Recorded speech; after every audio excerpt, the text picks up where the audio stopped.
자, 오늘 하나님 말씀은 출애굽기 17장 말씀 함께 읽어봤습니다. 오늘 말씀 내용은 무리바 물 사건과 관련된 말씀이 1절부터 7절까지 이어지고 있고요.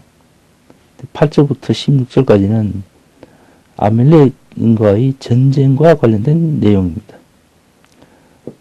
네, 오늘 말씀을 보면은 후반부에 아말렉과의 전쟁에서 이 모습들을 우리가 다시 한번 얘기를 나누고 이 말씀과 관련해서 은혜를 나눌까 생각이 됩니다. 오늘 말씀을 보면은 11절 말씀 다시 한번 볼까요? 모세가 손을 들면 이스라엘이 이기고 손을 내리면 아말렉이 이기더니 이렇게 되어 있습니다. 이제 이스라엘 백성과 아말렉의 전투가 있는데 지난번에도 말씀을 드렸지만 이스라엘 백성은 그냥 단순히 그냥 하나님을 믿고 따르며 살면 사는 그런 어떤 순수하고 순박한 어떤 그런 백성들, 민족들로 생각하면은 조금 안 되죠. 왜냐하면은 애굽에 살 때에도 변방에서 그 무리가 이렇게 살았습니다.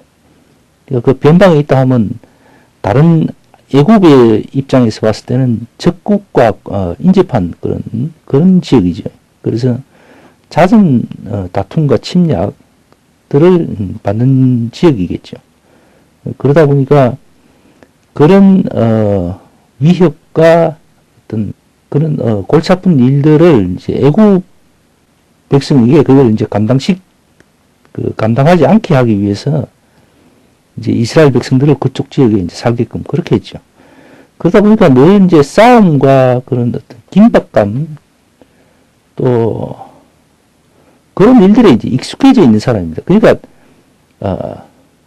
소위 전 국민의 어떤 군인화가 되어버린 그런 상황이라고 보면은 아마 얼추 맞을 것 같습니다.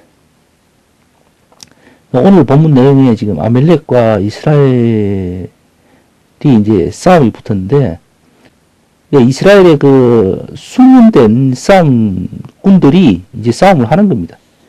그래서 여기에서 이제 대충 그림을 보면은, 모세와 여호수아, 아론 이 세 사람이 이제 산꼭대기에 올라가서 지금 이제 전쟁의 어떤 상황들을 이제 관전하고 있고 그 모습이 이제 어땠는가 하면은 모세의 팔이 올라가면은 뭐라고 합니까? 이스라엘이 이기고 손이 내려오면은 아말렉이 이제 이기는 거예요. 그러다 보니까 이제 모세의 손이 당연히 가 있어야 되겠죠. 그래야 이제 전세를 이제 딱 휘어잡을 수가 있으니까. 그러니까 이제 여호수아하고 아론이 돌아가면서 번갈아가면서 이제 모세의 손을 받치고 있는 겁니다. 그래서 승리를 쟁취하게 되는 거죠. 근데 이제 하나님이 관여하시는 어떤 이런 전쟁의 모습이 좀 어떻게 보면은 한편으로 보면 참 우스꽝스럽죠, 그죠? 이게 무슨 개그 콘서트도 아니고 한 사람 손을 들게 해갖고 쳐지면 등 팔이 쳐지게 되면 이제 싸움이 막 지게 되고 또 올려지게 이렇게 붙들어서 올려놓으면 또 싸움이 막 이스라엘이 이기고 이건 좀 뭔가 이상하잖아요, 그죠? 근데 하나님의 어떤 역사하심과 어떤 그런 행하시는 모습이 우리로서는 이해가 안 되는 부분이 한두 가지가 아니죠. 많습니다. 오늘 이 말씀에 이러한 좀 모습들은 굳이 우리가 이제 이해하자면은 그런 것 같아요. 그러니까 이제 어떤 한 인물을 내세워서 그 인물을 통해서 하나님이 모든 계획들을 이렇게 다 행하시는 것은 아니다라는 것을 이제 보여주는 것 같아요. 실제로 하나님의 어떤 생각하심이 어떤지는 정확하게 모르겠지만 어쨌든 모세 한 사람만의 어떤 등장으로 인해서 이 하나님의 어떤 모든 역사들이 완결지어지고 그런 것을 아니다라는 것을 이제 오늘 말씀은 이야기하고 있는 것 같아요.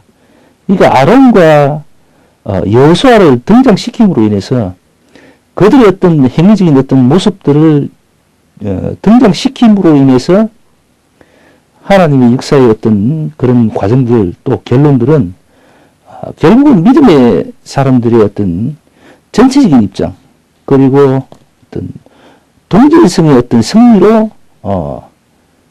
하나님의 역사, 하나님의 계획들은 마무리된다라는 것을 이제 구태여 이런 모습으로 이제 보여주시고자 하는 것 같습니다. 굳이 지금 이런 작은 전쟁 하나를 가지고 뭐 팔을 들리게 하고 내리면 싸움에서 지는 것처럼 만들고 이렇게 할 필요가 없잖아요.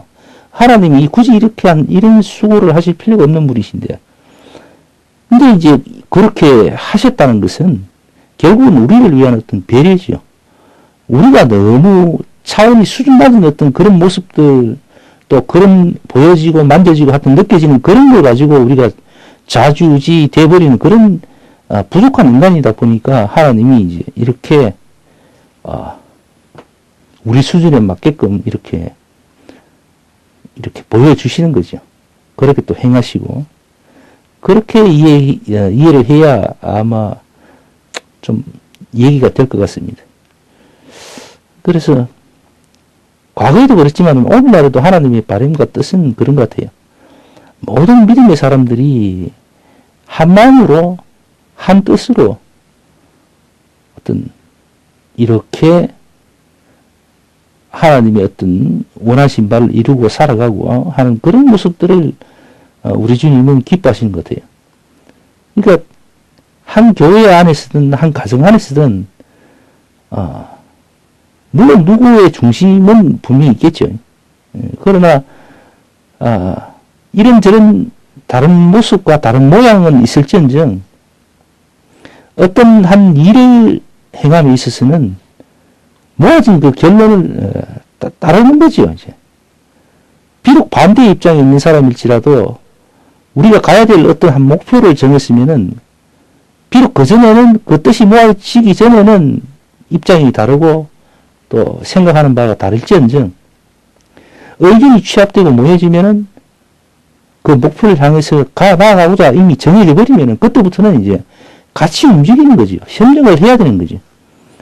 이제 오늘 하나님 말씀은 결국은 그걸 이야기하시는 것 같아요.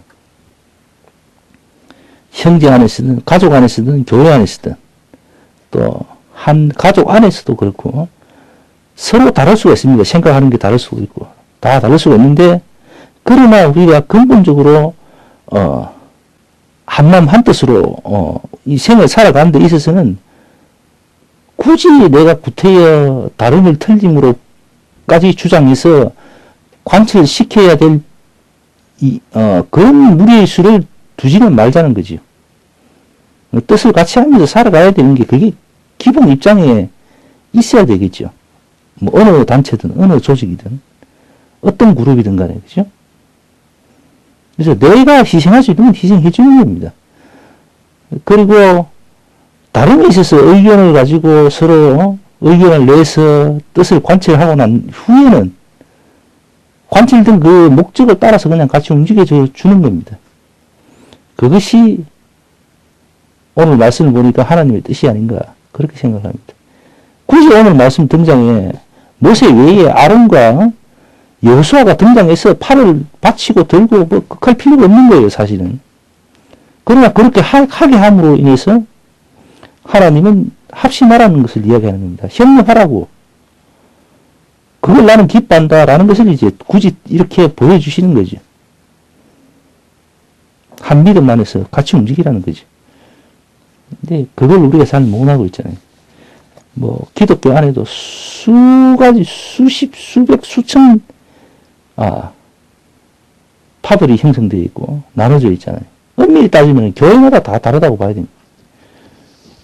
교단별로 물론 당연히 다르고 하나님, 예수님 그렇게 얘기는 하고 있지만은 앞면을 이렇게 대하고서는 그렇게까지 표를 내지는 않겠지만은 돌아서면은 다 한결같이 손가락을 서로 상대방을 향해서 이렇게 지적을 하고 있고 서로가 이단이라고 그래요. 자기 교단만 최고고, 정통성이 있고, 다들 그러죠. 뭐 저는 이렇게 말할 수 있습니다. 왜냐하면 저는 뭐, 침례교회도 있어봤고, 장로교회도 있어봤고, 지금은, 그냥 가정교회로 지금 이렇게 있지만, 어쨌든 이런 교회, 저런 교회, 순복음교회부터 해가 다 이렇게 한번 다, 공부도 해봤고, 찾아도 봤습니다. 결국 보니까 거기서 거기더라고요. 자, 오늘 말씀 여기서 마칩시다. 기도합시다.